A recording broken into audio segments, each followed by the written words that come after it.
So sometimes I come across a story that's beyond parody and makes me feel yet again like we're living in a simulation, like things aren't real. I felt that many times over the past year or so. Probably since 2016, I felt that multiple times. So anyway, this is one of those stories. Jamie Dimon was kneeling in front of a giant bank vault on CNBC. And, presumably he's doing it as who, me, bro? Not trying to say anything here, but I think I'm pretty woke. Me, bro? I care about black lives. I think black lives matter, bro. Look at me kneeling. I think what happened to George Floyd was wrong.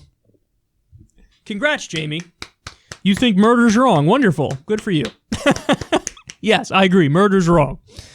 Now, of course, what's happening, guys, and I've seen this so much over the past few days, there's this attempt of corporate America to get in on the movement in a way, because then they think that gets them societal and cultural brownie points, and then people will like their products more. It's cynical. Of course it's cynical.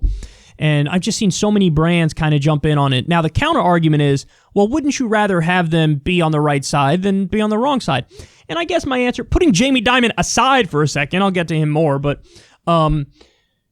I guess it's better. I saw a statement from Gushers saying Black Lives Matter, and I'm like, Gushers? What are you doing? So I guess it's better to have them on the right side.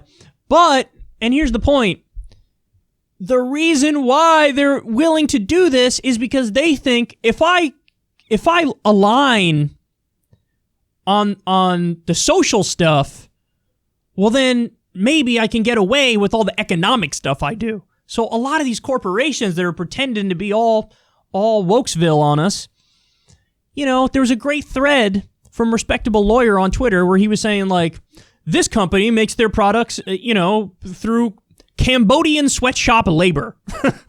This company, has effectively slaves and child labor happening in this area.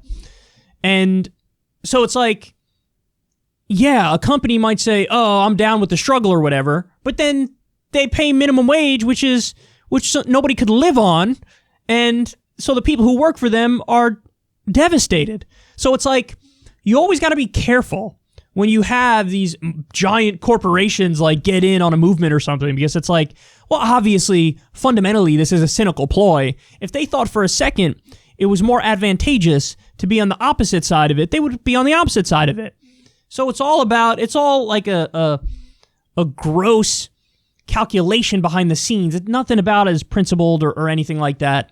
And again, they'll concede on the social stuff as long as you don't come after them economically. The second you try to stop their outsourcing of jobs and their using of slave labor and their low wages, then all of a sudden they go in the other direction. So, but anyway, back to Jamie Dimon. Jamie Dimon pretending to be down for the struggle. This guy's a criminal.